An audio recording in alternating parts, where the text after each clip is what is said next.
He will not need a microphone, so you're on.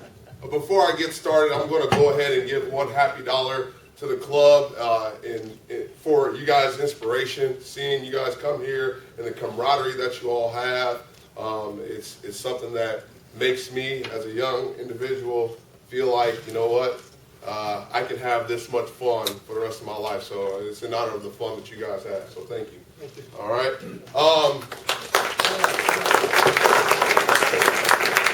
I'm not really a microphone guy. That's not me. Sure, everyone. Is anybody having any problems hearing me? I didn't think so. So I'm a pretty loud person. It comes by my nature. It's just how I've always been. With my football players, the reason I'm so loud sometimes is because I'm talking over here to Jim, and I want whoever's in that back corner to be able to hear everything that I'm saying, even though I'm talking to Jim. Because I don't want to talk to everybody one at a time. It takes a lot of time to talk to everybody one at a time. So I try to talk really loud. What I wanted to say before I get started and tell you guys a little bit about myself is this.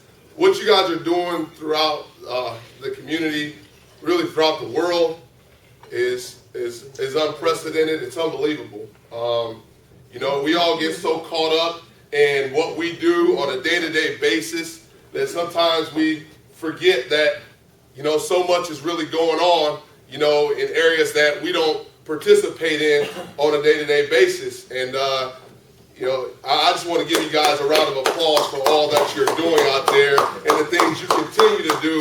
It's unprecedented, and I truly appreciate it, even though I'm not there to do it every day. And what I'm going to tell you now is going to help explain why I feel touched by it, and the reason why my voice is cracking up a little bit, just because what you do is important.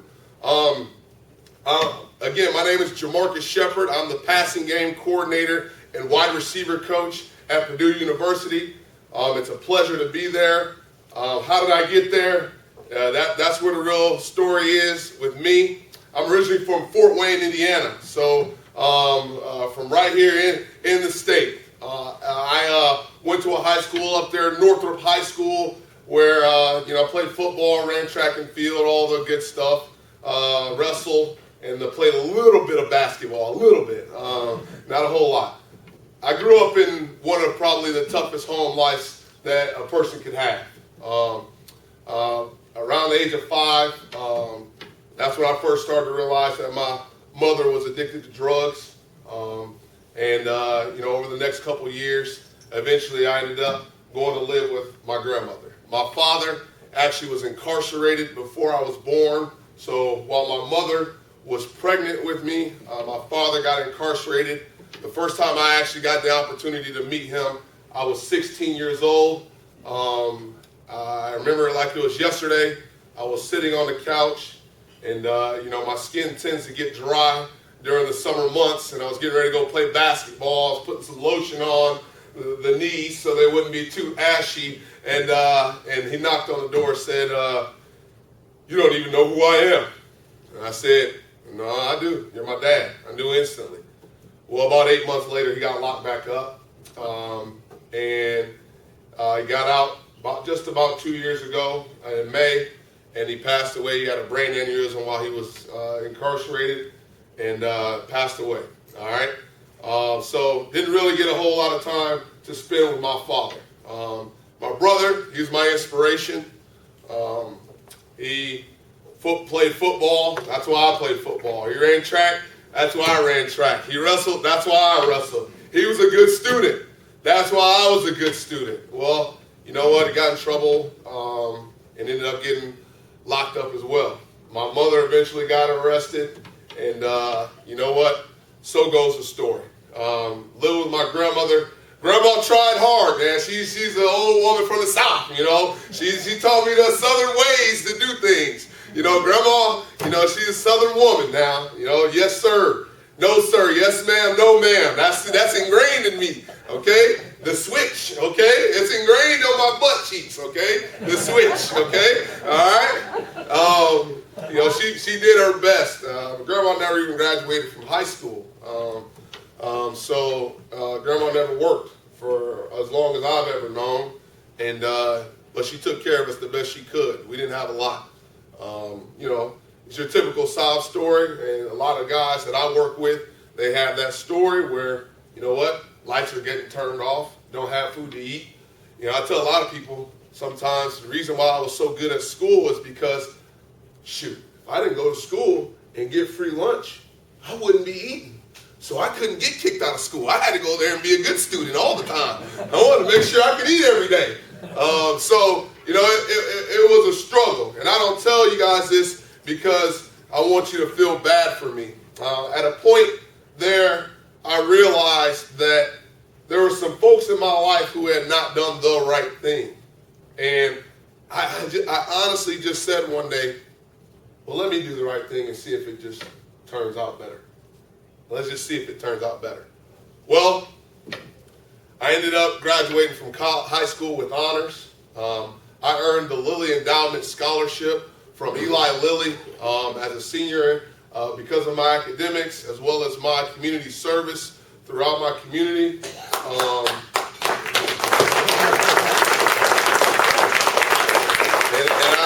You guys are applauding, but I don't say it for applause. I just tried something different and ended up going. That scholarship paid for me to go to DePaul University in Greencastle, Indiana. Where there again, I was an excellent student. I also got my master's degree with a 4.0 GPA. So again, excellent student. In addition to that, I was an All-American in football. Ran in the national meet in track and field. I was a mentor for first-year students. So I had young people who came in as I was just a junior, but they were freshmen, and I would be teaching them the ropes and what it was like to be in college. So I was fortunate. And a lot of people ask me, why did it happen that way? Well, the main reason is it's really only because of the Lord. My faith is as strong as it gets, period. And I'm sure all of you to be here now where you're at, your faith has to be pretty strong. And my sister, she's 1 year younger than I am. And she got pregnant at the age of 15. She had 3 kids by the time she was 18. And so we lived in the same household. And for one reason or another, like I said, God chose to put his hand on me and said, you are my son, and I'm going to take care of you. And I thank him every day for that. Well, after all that stuff, I ended up going off after graduating from college. I ended up going to work for the National Center for Drug-Free Sport, did leadership conferences for student athletes. I've been kind of in a service mode kind of my whole life. I would go to a lot of the nursing homes and read to some of the elderly. That's just what I kind of grew up. It's just kind of something that I always did. So leadership conferences for student athletes was the next service piece. Then I worked for the NFL for 4 years. I ran their drug testing programs. Another service piece in my mind. And then finally, got into coaching. It's funny, a lot of people say, how did it go? How'd you get into this glamorous position? And they look at, I get paid pretty well nowadays, and they say, how'd you get to this point? And I said, well, I took my wife, who I was married to for 4 years. We were making, about $100,000, and said, hey, I want to go volunteer to coach. And we had an 8-month-old. And we need to sell our house and the cars. And I'm going to volunteer. I'm not going to be making any money. Well, my wife stood beside me and said, you know what, if this is something that you really want to do, then I'm fully behind you. So I went to Western Kentucky and volunteered for the football team. And so making no money. Now the next year, eventually I did a good enough job. They paid me about $20,000. And then the next year, did a well enough job, I got about $27,000, okay? So a lot of people look at where, some of our coaches are at now. It is truly a journey to get into a place like Purdue University, where I grew up thinking Purdue is where it's at, I saw the Rose Bowl years. I got to meet Joe Tiller. It was a true, this is truly a blessing. And so Coach Brom, I've talked all this time and haven't said a single word about our head football coach, Coach Jeff Brom. He's a true class act. As down to earth as you possibly can get for a football coach. He's never standoffish. He's not a person who kind of shies away from just, normal conversation. Let's talk about normal things. Because he's a normal guy. He really is. In everyday sense of it. So I worked for Coach down at Western Kentucky for 3 years. Actually, 4 years. And then I chose to go to Washington State University for a year. Went over there. I worked with Coach Mike Leach, another great person who really taught me a lot of different things about the game of football. And then Coach Brown called me at the end of the year and said, hey, let's get the band back together. So I think I'm going to Purdue. Do you want to go? I said, yeah, Coach, let's do it. All right? So we're here. But like I said, the most down-to-earth and competitive guys that you're ever going to meet. And I think you'll see evidence in that in this video that we're going to show to you guys of Coach Jeff Brom from his time playing in the XFL. You'll find out how competitive this person is and how down-to-earth he is. If you want to go ahead and play that. The next one over. There you go. Perfect.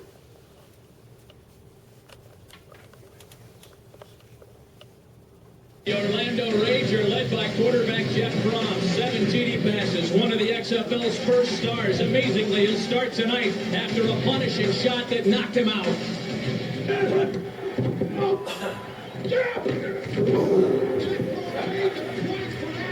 My first reaction was I was shocked, stunned, dazed, confused, was kind of in another state of mind. I saw his head one way and his body, and I'm like, oh, goodness. His nose was outside his ear hole, and I was like, man. His helmet was halfway off his head. He was just laying there. I don't know if it was breathing or not. The concern is for quarterback Jeff Brom. So then they had to take him to the hospital to get the x-rays, and once those came out okay, then I was able to come back to the field with a neck brace on. For a guy to take a hit like that and then come back on the sideline and cheer his team on, that really was touching. I'm getting goosebumps now thinking about it. Jeff Brom, how in the world are you starting this game tonight after taking that hit just 6 days ago? Well, let me answer that question by asking you 2 questions. One, is this or is this not the XFL? Yes, it is. 2, do I or do I not currently have a pulse? Yes, I do. Let's play football.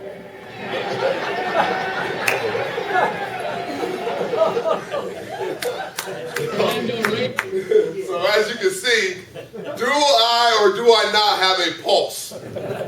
Yes, I do. Let's play football. And the cool thing about it, you got a gentleman here who's turning 99 here on Sunday. My grandmother lived to 99. It was a true blessing for her. Do you have a pulse? Every day, every day you live your life to the fullest and enjoy it, and to see you guys come together and laugh and smile together like you do, man, it really kind of gives me goosebumps and chills knowing that that's what life is. Okay, football time. Anybody want to hear about Purdue football? I'm not gonna hold you much longer. I know 110 is the time. Purdue football. Before I get started, I'm going to do something. I'm going to clap 2 times. You're going to say boiler up. I'm going to clap 2 times, and you're going to say boiler up. That's all you have to do. Say boiler up. I'm going to clap 2 times. You ready? Here we go. Boiler up. Boiler up. Boiler up. Boiler up. All right, you guys better be ready to go. I'm telling you, this fall is going to be exciting. That is my job. I bring excitement to the football team. That's what I bring. I bring joy and excitement. And I yell a lot. Every day, okay? Every day. The one thing that I want to applaud the community, the university, administration, everyone about is that it seems that football is becoming important here. If you haven't got your season tickets, you better get them, okay? Because you'll be disappointed once we get this thing rolling, okay? Because they'll sell fast. I promise you. They will sell fast, okay? Because we're going to bring a brand of football here that you guys are going to be able to brag about. You're going to be talking about. We're not going to be hearing about no LA Dodgers. We're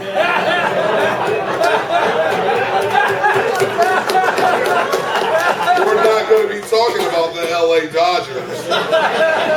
We'll be talking about the Purdue Boilermakers all day, every day. That's what I wanted to be like around here. Every day. All right?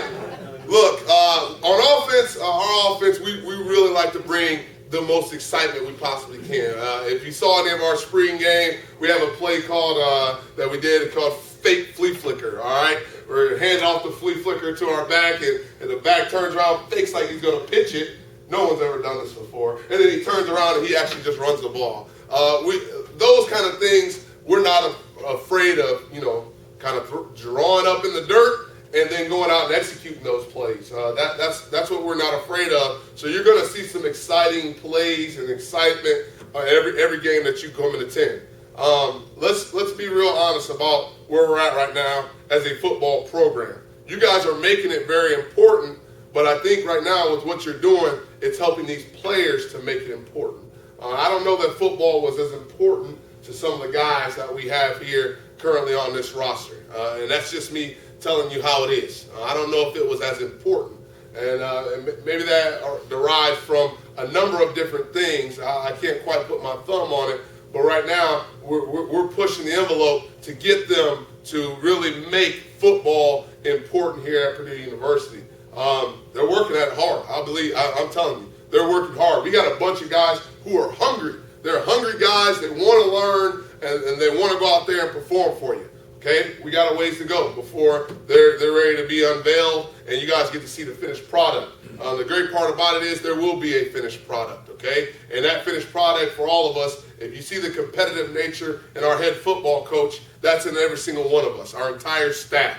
You got a staff full of all men who are all married with children, really great men who know how to understand and work with these other young men the right way. We're going to teach them to do it the right way. We're not a group that's going to go out there and really, cheat in order to win. I mean, that's not what we're about. We want them to be men of integrity at all times. That's why we are men of integrity at all times. Our defensive coordinator and our defensive staff, they do a wonderful job of being almost as unpredictable as the offense is. So they try to mix up a lot of different things to make the other team really have to do their homework. They have to really study in order to really be able to understand what our defense is going to bring to them every day. And it makes it hard. It makes it hard, especially on a week-by-week basis. The bottom line is, I know one of the top priorities here is getting back to the Rose Bowl. Am I right? Yeah. I know it. All right, we go to the Rose Bowl this year. Please, somebody come put us in a chariot and let us run around campus having a parade, okay? All right, if we go this year, that would be an amazing, amazing feat.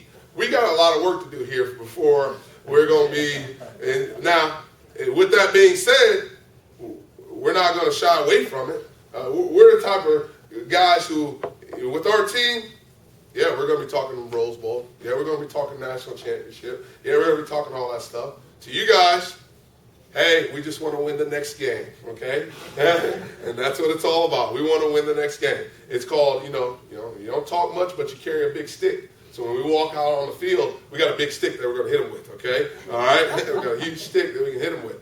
But I promise you, we will work hard for you. We will work hard for you. And the main thing is, I want you to see how hard they are playing.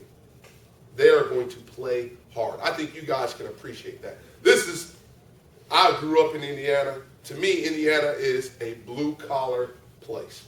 It is a blue-collar atmosphere. The people are blue-collar in what they do, okay? We don't go around asking for things. We don't have our hand out expecting someone to give us something. No, we go work for it.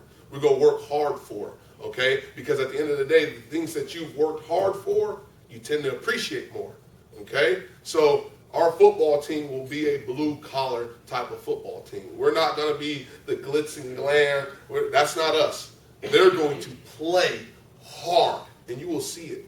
You will see it on the field. If not, I'll be yelling at them again and again. Okay? All right? And last but not least, I know I'm a little pressed for time here, but if there's anything that you guys need from Purdue University, from our football program, do not be afraid to come and yell at us, and I mean seriously yell at us, and ask us for what you need. We do a tremendous job of being a part of the community. Our team chaplain, Sean Pugh, is someone who really puts his neck out there for the whole community. And so if you need something, please let us know, and we'll be able to accommodate that. The next thing I want to do is go ahead and open up the floor for any questions you have, football related or otherwise, and I'll be willing to answer those questions. Yes, sir. No, Caleb Swanigan was from Fort Wayne. He was from Fort Wayne. Yes, he I is. hope you'll talk to him and we get to see him play next year. Well, Yeah, you can do that. well, I think those NBA teams have a few dollars in their back pocket that might talk to him. But I've not spoken with him. I don't know what's going to happen for sure. But the promising part is I don't think that he's hired an agent yet. So that actually kind of bodes a little well for the possibility that he could come back. Thank you. Yes. Danny Anthrop's little brother, how is he doing? Jackson Anthrop, okay? 100%. Jackson is the shortest kid in the receiving corps, okay? He's the smallest kid in there, okay? But his heart is bigger than any of the rest of the players on our entire football team. He has the heart of a true champion, okay? The kid plays his butt off. I'm actively, and I tell him this every day, and I know you guys are videoing this, so I want him to hear it again. I'm actively trying to find someone to replace him every day. And he makes it extremely hard for that to happen, okay? Very hard because of how much he cares about Purdue football, Purdue University. So he's right now currently sitting right there in the starting lineup right now. And had a really good spring game, really good spring 15 practices. So you should expect to see him playing this fall. Wow. Yes, sir, in the back. Offensively, what kind of style are we Yeah, I mean, unless I get on the board and start drawing X's and O's, it's very difficult for you to quite comprehend, but it's this. Run the ball, launch it deep. Run the ball, launch it deep. So we are a more pro-style offense. Multiple is what we typically like to tell people. Really any play in the playbook that you've seen or that you've heard of, we pretty much run it. And not just run it, we execute it on a day-to-day basis. So we pretty much do it all. I mean, your play-action passes, your run pass option stuff, we do it all. All of the drop-back, quick game throws, every run, ISO lead, we do it all. We really do it all. Yes, sir. Being said that, how's our quarterback squad initiate this? Oh, you know what? David Blau, he's doing a tremendous job. He is one of the leaders of this football team.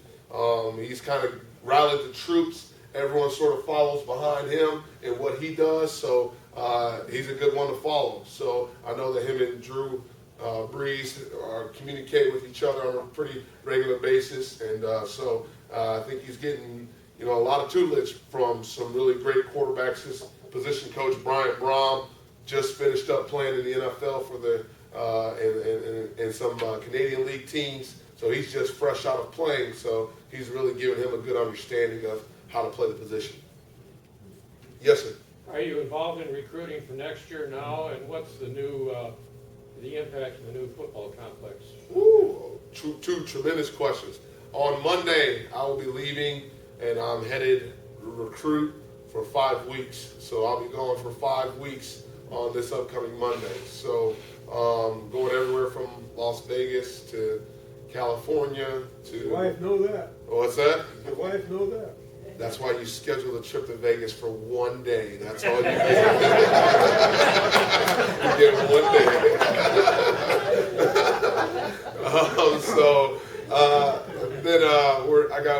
We're all over the country. We really are going to really focus a major part of our recruiting efforts on the state of Indiana. Our belief is this. If you get a core group of guys, kind of like Jackson Anthrop and guys like that who have family members, relatives that went to Purdue, that have something invested in Purdue, already coming to games at Purdue and really love the university already, you get that core group of guys who are contributing to the football team, then you know what? That's what you build your foundation of a football team from that. And then you start going and plucking guys from other areas, bringing some other talent from other areas. But that core group of guys is going to set the foundation, not just for the next 2, 3 years or 4 years that they're there, but it's for the next 10 to 15 years that they set the foundation for, because then their little brother or their uncle's kid or whoever it is wants to come to Purdue, and now everyone is coming into the stands. All right, it's a family event in the stands. And speaking of family event, the head coach's son will be on the sideline on game day. So you'll see him running around. So yeah, that's where we're going to focus a lot of our attention there in Indiana. But we're going to hit Ohio pretty hard, Illinois, and Florida will be a big recruiting spot for us, as well as Texas, and like I said, a little bit of California.